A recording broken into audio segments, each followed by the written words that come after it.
de hoje, porque Deus fez uma grande obra nas nossas vidas e hoje poder estar aqui é motivo de muita alegria para mim. Glória a Deus. Queria que os irmãos, pedir a ajuda de vocês. Hoje o tema é vencendo na oração. E aí eu queria que vocês abrissem em 1º livro de Samuel, versículo 1, capítulo 9.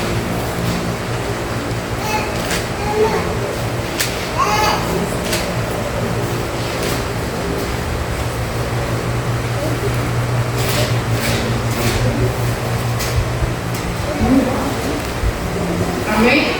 Amém.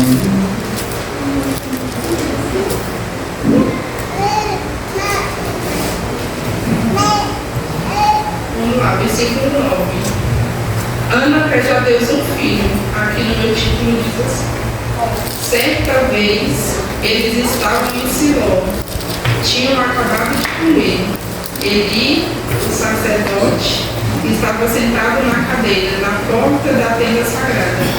Aí Ana se levantou, aflita e chorando muito, orou a Deus e fez uma promessa solene: Senhor Todo-Poderoso, olha para mim, tua serva, vê a minha aflição, lembra de mim, não esqueças a tua serva. Tu me deres um filho, se tu me deres um filho, prometo que o dedicarei a ti por toda a vida, e que ele nunca cortará o cabelo. Vou ler até aqui. Eu creio que a maioria de vocês aqui já conhece um pouquinho da história de Ana, né? Ana, ela era um exemplo de mulher, né? De perseverança e de fidelidade a Deus. Então eu queria mostrar um pouquinho para vocês sobre Ana, né? Ana, como eu falei para vocês, ela era um exemplo de fé, uma mulher de muita fidelidade, uma mulher de oração, uma mulher que tinha Deus no coração dela, né?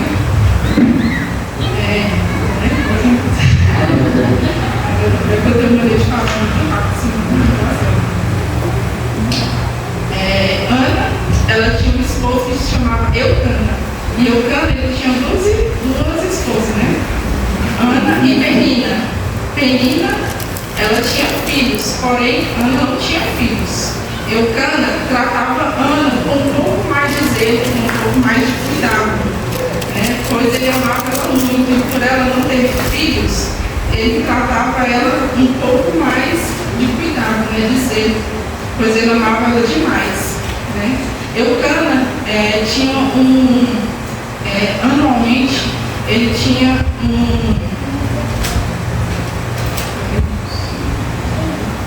anualmente, Eucana subia na cidade de Siló para oferecer a Deus sacrifícios. E todas as vezes que ele subia, ele ia em Siló para oferecer sacrifícios ao Senhor, ele separava, né, um pouco para Penina e um pouco para os seus filhos e filhas. E também ele separava para Ana, porém para Ana ele separava uma porção maior, né? Ele dava 2 vezes mais para Ana. Por ela não ter filhos, ele queria agradar ela mais, né? E por ele também amar muito ela, né? Ele tinha cuidado com ela. Então todas as vezes que ele ia em Siló oferecer sacrifícios ao Senhor, ele anualmente repetia essa mesma atitude, né? De dar a porção dobrada para ela. E isso irritava muito Penina, né? Que era a segunda mulher de Eucana, né? Então ela ficava muito enfurecida com Ana, né? Ela ficava irritada com Ana. Então ela provocava Ana por Ana não ter filhos.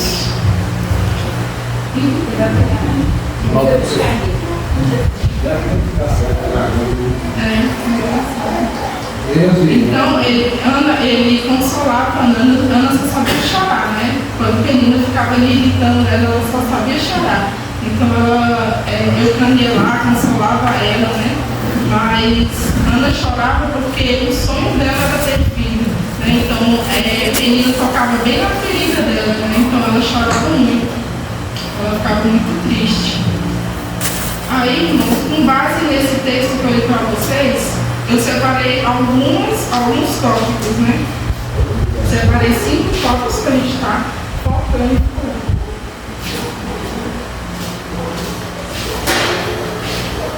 Ana, ela analisou a situação, né? Ela analisou ali a situação em que ela se encontrava, primeiro. Segundo, lembrou de quem ela era filha e não se conformou. Terceiro, ação mais oração com sinceridade. Quarto, resposta de Deus mais confiança. Quinto, testemunho e milagre.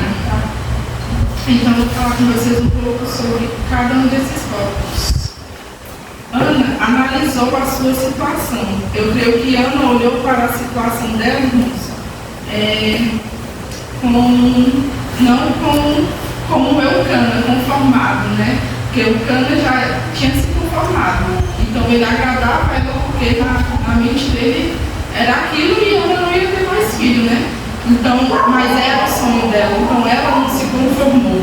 Então eu creio que ela olhou para aquela situação, né, de ver Penina ano após ano ali humilhando ela, todas as vezes que eles iam pensando sobre fazer os sacrifícios e separava essa parte para ela. Eu creio que todas as vezes que ele fazia isso e Penina ia lá e gritava ela porque tinha ciúmes, né, de Eucana, eu creio que ela se sentia mal, né, mais ainda por não ter filhos.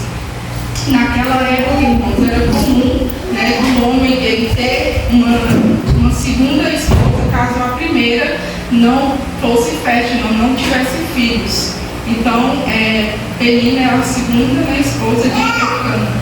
E Eucana, né, teve essa segunda esposa para que ele tivesse a geração dele, né, e tudo mais. Só que Ana, ela não se conformava, né? Então eu creio que ela analisou a situação em que ela se encontrava. E ela pensou, né, poxa, eu estou todo ano sendo humilhada, né, todos os anos essa mesma coisa de ser humilhada. O meu marido deveria orar, né, junto comigo, ele já se conformou. Mas, irmãos, através dessa palavra eu quero dizer uma coisa para vocês, focando nessa situação, né? Tem coisas, irmãos, que é só para nós fazer. Quando você tem um sonho, quando você tem algo para fazer na sua vida, algo que Deus colocou no seu coração, eu creio que é para você fazer, é para você orar, é para você buscar. Então essa luta não era de Eucana, essa luta era de Ana. Eu creio que o Senhor colocou esse sonho no coração dela, mas antes de colocar no coração dela, já estava no coração de Deus. Então eu creio que o Senhor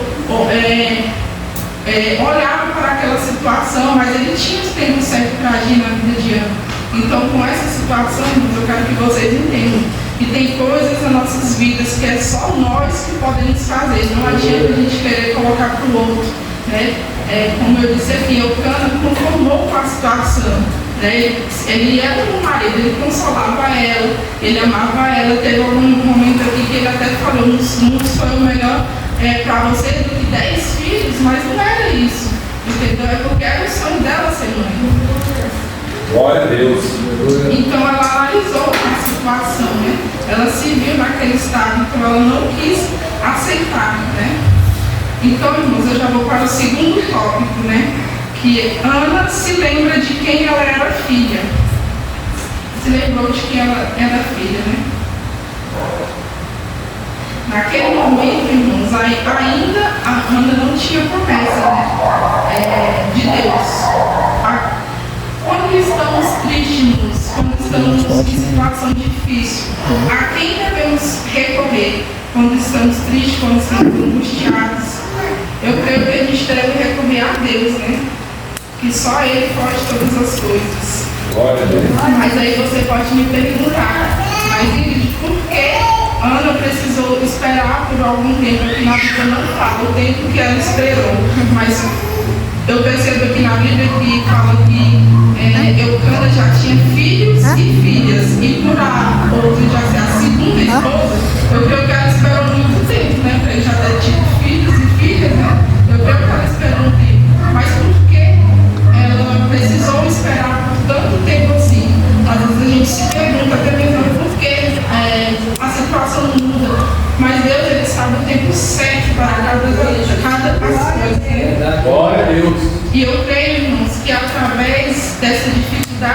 Ana estava ali enfrentando e Deus sabia o momento certo de agir, mais uma vez eu falo, por que Deus não tirou ela daquela situação? Porque aí, irmãos, ela não teria história para contar, ela não iria ter testemunho. Nós não iríamos estar aqui nos edificando da história dela, né? E fortalecendo a nossa fé, né? Diante do Senhor. Então, esses testemunhos, gente, essas provações que a gente passa, muitas das vezes vira um testemunho, né? Vira a nossa dificuldade. Deus, ele vê a nossa dificuldade, ele sabe que a gente está passando por lutas, mas ele tem o tempo certo dele agir em nossas vidas. Eu queria dar um exemplo aqui para vocês de Noé, né? Quando Noé estava ali com a sua família, naquele dilúvio, Deus não tirou Noé do dilúvio para que ele pudesse salvar Noé. Ele salvou Noé em meio à tribulação, né? Noé estava ali na sua tribulação. Então Deus, ele salvou Noé na tribulação dele. Ele não tirou Noé do dilúvio para que ele pudesse agir na vida de Noé. Então muitas das vezes, irmãos, Deus te dá a vitória, você passando por lutas e você passando por dificuldades. Deus te salva em meio às provações. Você vê a glória do Senhor. Talvez não muitas das vezes na sua vida, mas na vida dos seus parentes. Você vê que Deus está ali trabalhando, que o Senhor está agindo. Então, na tribulação, nos momentos difíceis, não é algo que Deus impede o crente de passar. Nós passamos por momentos difíceis, nós passamos por momentos de luta. Deus, ele não impede essas coisas de acontecer nas nossas vidas, né? Quando eu estava no mundo, né, fazendo a vontade do inimigo, né, às vezes eu olho para a minha vida e falo, meu Deus, a gente pensa que é fácil, mas não é. Mas quando a gente estava no mundo, o filho dizer assim, agora você está na igreja, então vamos orar, né? Que Deus vai orar, porque está acontecendo isso e aquilo, mas não é. Às vezes Deus está moldando o nosso caráter com aquelas situações, com aquelas dificuldades, né? Não é falta de oração, né? Porque às vezes nós estamos orando, mas aquilo é para você passar. Deus não vai impedir que você te isentar de tudo que acontece, né? A gente passa por essas provações mesmo. São coisas que Deus permite você passar, para que quando você sair daquela situação, você saia forte, saia mais dependente de Deus. Você sabia, irmãos, outro exemplo que eu queria dar com relação a esse segundo tópico aqui, de que Ana, né, se lembrou de quem ela era filha. Muitas das vezes, irmãos, nossas lutas e nossas dificuldades nos aproximam de Deus. Imagine só você, se na sua vida tivesse tudo bem, se seu trabalho estivesse bem, se seu casamento estivesse tudo bem, se no seu dia a dia não acontecesse nada. Será que você jejuaria? Será que você oraria? Será que você levantaria na madrugada? Será que você viria à casa do Senhor? Às vezes, muitas das vezes, nossas dificuldades nos levam para perto do Senhor, né? Faz com que a gente fique dependente do Senhor. Nós precisamos reconhecer que Deus é a nossa vida. E naquele momento, Ana se lembrou que ela tinha um Deus todo-poderoso. E não é por causa de uma situação que ela estava sendo humilhada, que ela estava sofrendo há muito tempo, que Deus não estava ali olhando para o problema dela. Deus está olhando não só para o problema de Ana, mas Deus está olhando para os nossos problemas, né? Para as nossas dificuldades, para as nossas lutas. Glória a Deus.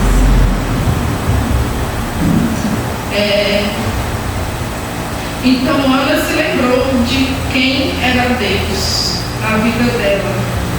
Então, após todos comer, né, ela estava ali, eu candei o sacrifício, né, então após todos comer e beber, ela foi orar. Então a gente entra no nosso terceiro tópico. Ana tomou ação, mais oração. Diante de todo o seu sofrimento, toda a sua angústia, e diante de um sonho que ela não via a hora de se realizar, falar com aquele que pode todas as coisas, nosso Deus Todo-Poderoso. Ana orou. Em 1 Samuel 10, diz, que no primeiro versículo, capítulo 10, Ana se levantou aflita e chorando muito e orou a Deus, o Senhor, que fez promessa solene. Ó Senhor Todo-Poderoso, olha para mim, tua serva, vê. Se tu me deres um filho, prometo que dedicarei por toda a vida e que nunca cortarei o cabelo. Vocês já perceberam que quando nós estamos diante de um problema, diante de uma dificuldade muito grande, a gente se entrega mesmo ao Senhor em oração e a gente chora na presença do Senhor. Nós sentimos um alívio, parece que é uma terapia, falar com o Senhor. A gente sente um alívio, uma tranquilidade, uma confiança. A gente acredita realmente que Deus, Ele pode todas as coisas e Ele pode todas as coisas. A oração de Ana comoveu o Senhor. A Bíblia vai dizer que ela orou com aflição. Em algumas Bíblias fala que ela até orou com amargura de alma, Ela se quebrantou de verdade na presença do Senhor. Ela pede para o Senhor para não esquecer dela, pois ela é sua serva. Ela se colocou na posição de serva e logo fez um voto com o Senhor. No versículo 11, ela fala isso. E fez uma promessa. O Senhor, ó Senhor Todo-Poderoso, olha para mim, tua serva, vê a minha aflição e lembra de mim. Não esqueças a tua serva. Se tu me deres um filho, que ela faz uma promessa, prometo que o dedicarei por toda a minha vida e que nunca cortará o cabelo.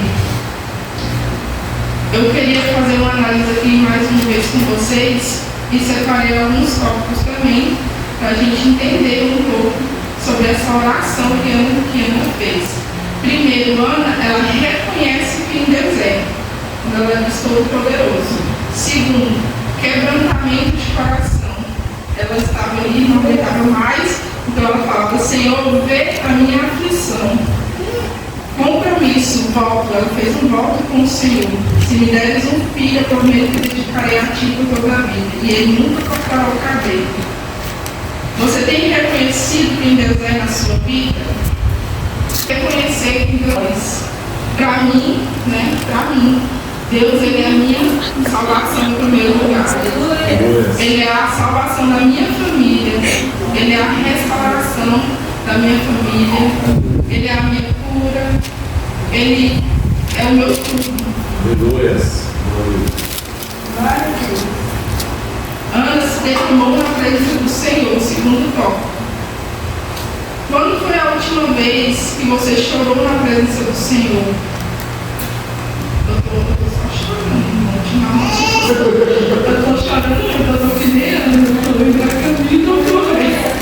Qual foi a última vez que você orou, que nem Ana, e se colocou na posição de serva ou de serva? Ana se humilhou na presença de Deus. Terceiro, Ana, ela fez um compromisso com o Senhor. Ana falou com o Senhor e fez um voto. Nessa noite eu quero encorajar cada um de vocês a fazer um voto com o Senhor. A fazer um voto com o Senhor diante da sua aflição, diante da sua dificuldade. Fazer um voto com o Senhor. E eu tenho certeza que o milagre e a resposta do Senhor vai vir. Aquilo que era vergonha vai se transformar em honra. Deus, Ele fez um milagre na minha vida, Ele fez um milagre na minha vida e no meu casamento. Então eu creio que Deus, Ele foi capaz de fazer isso na minha vida, Ele é capaz de fazer na vida de vocês. Aleluia. Faça um voto com o Senhor, faz um voto de oração, de jejum. Faça um voto com o Senhor, eu tenho certeza que a sua vida vai ser transformada. Eu tenho certeza que Deus, Ele vai fazer acontecer na sua vida. Quarto, resposta de Deus, mais confiança.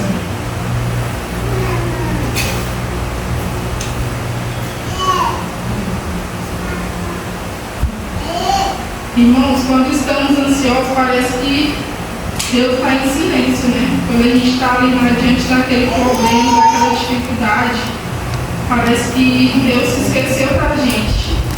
Mas o que acontece muitas das vezes é que nós entregamos as coisas para Deus e ficamos tentando tirar de volta. A gente entrega para o Senhor e não confia, na verdade. A gente entrega e fica reclamando, a gente entrega e fica murmurando. Ou seja, você está entregando e você está pegando de volta, né? Então nós temos que confiar no Senhor. Glórias.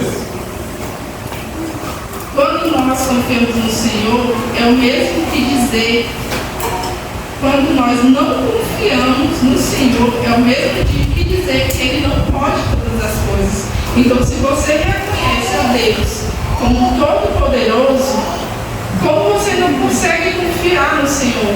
Porque se você está tirando de Deus aquilo que Deus tem colocado, né? Aquilo que você tem colocado diante do Senhor, você tem tirado, né? Você não está confiando totalmente nele.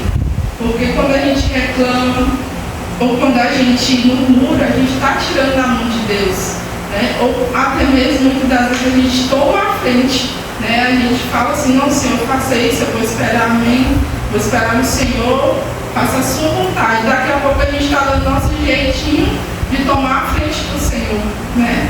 Então a gente, de uma certa forma, está tirando Deus ali da nossa provisão. E por isso, muitas das vezes, a nossa provisão não vem. Porque nós estamos tirando e deixando de confiar no Senhor. Confiar, a confiança é reconhecer quem Deus é. A confiança é a certeza de que algo não vai falhar. E quando você confia no Senhor de todo o seu coração, você tem a certeza de que não vai falhar. Que as coisas de Deus não vai falhar. Gente, é o melhor lugar para vocês entregar. Confia no Senhor de todo o seu coração. E eu tenho certeza que Deus ele fará na sua vida. Confia de verdade. E Ele não vai falhar. Ele não vai falhar. Pode demorar, mas Ele não vai falhar. Glória a Deus. Aí você me diz, mas às vezes eu acabo esquecendo e acabo reclamando, né? Quando você entrega algo para Deus e quer de volta, é como se você estivesse atropelando a frente da vontade do Senhor.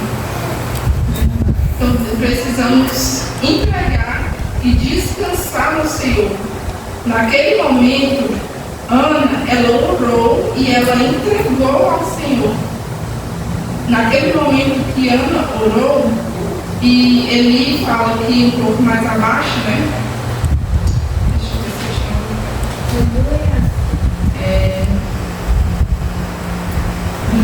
no 18, né? Que o Senhor se... no 17. Então ele disse, vá em paz, e que o Deus de Israel lhe dê o que você pediu. Então quando Ana orou ao Senhor, 18 mesmo, que o Senhor sempre pensa bem de mim, respondeu ela. E saiu, então Ana comeu alguma coisa e já não estava mais triste. Olha que coisa, é igual que eu estava falando aqui para vocês.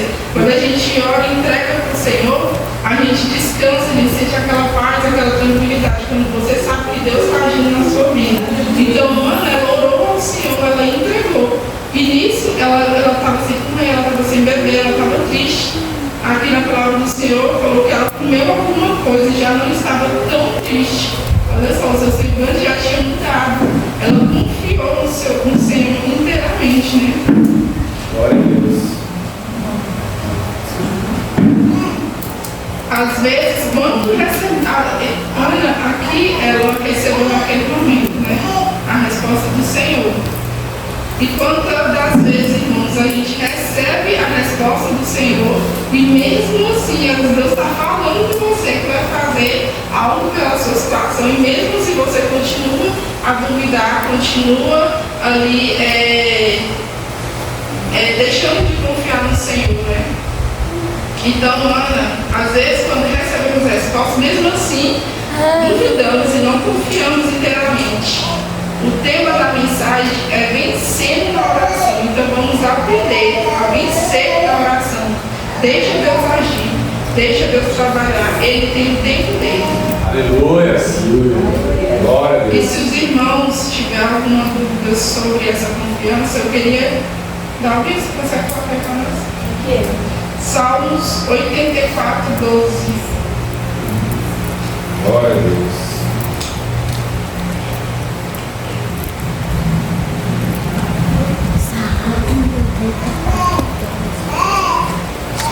Senhor dos exércitos, bem-aventurado o homem que em ti põe a confiança. Olha que coisa. Provérbios 3, 5.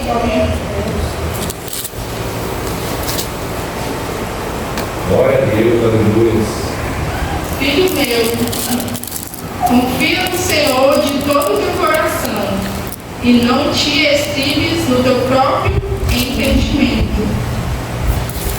Salmo 56, 3 ao 6, 3. 56, 3. Em qualquer tempo em que eu temer, confiarei em ti.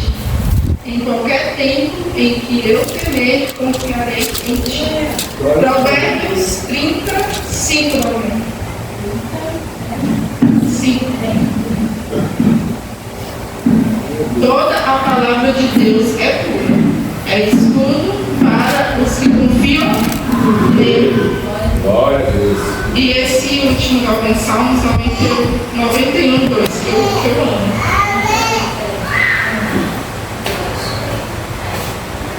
Direi do Senhor, Ele é o meu Deus, o meu refúgio e a minha fortaleza, e nele confiarei. Aleluia. Louvado seja o nome do Senhor. Então, irmãos, que a gente possa aprender a confiar no Senhor. Agora a gente vai para o quinto tópico. Quinto e último tópico.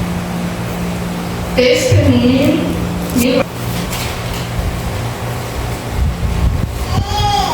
Não pense, irmãos, vocês que são fáceis gerar um testemunho verídico. Não foi fácil para Noé, não foi fácil para Abraão, não foi fácil para Ana, e não é fácil também para a gente. Ana, ela recebeu uma promessa. Eli profetizou, versículo 17. Então ele disse: vá em paz, que o Deus de Israel lhe deu o que você pediu.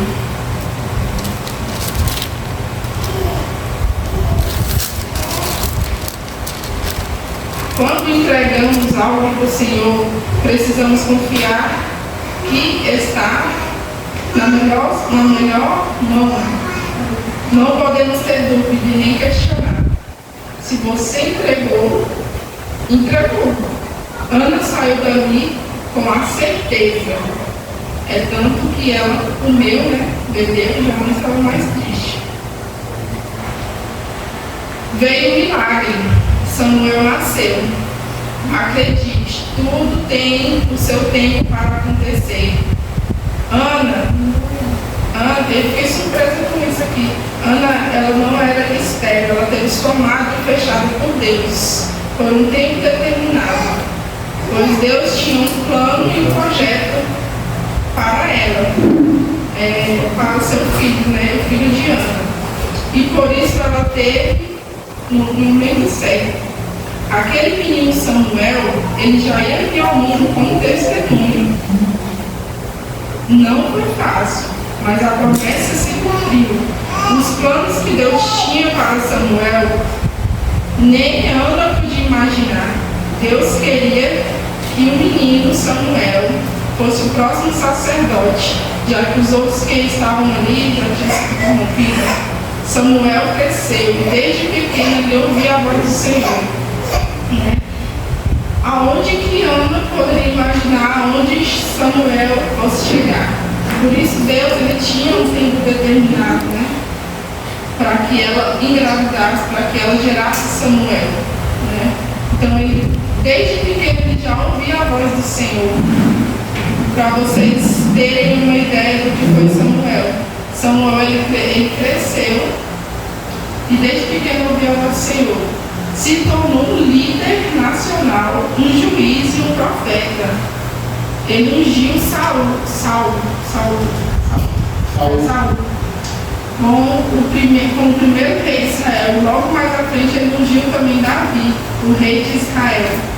Agora você entende, né, o porquê que Deus ele tem um tempo dele para fazer as coisas? O tempo de Deus é o mais certo, né? O tempo de Deus ele não falha. Em Romanos 12:2 diz: a vontade de Deus é boa, é perfeita e é agradável. Se você tem um sonho, eu quero nessa noite que você não desista do seu sonho. É que você acredite como Ana acreditou, né? Pode demorar, pode ter situações adversas, mas Deus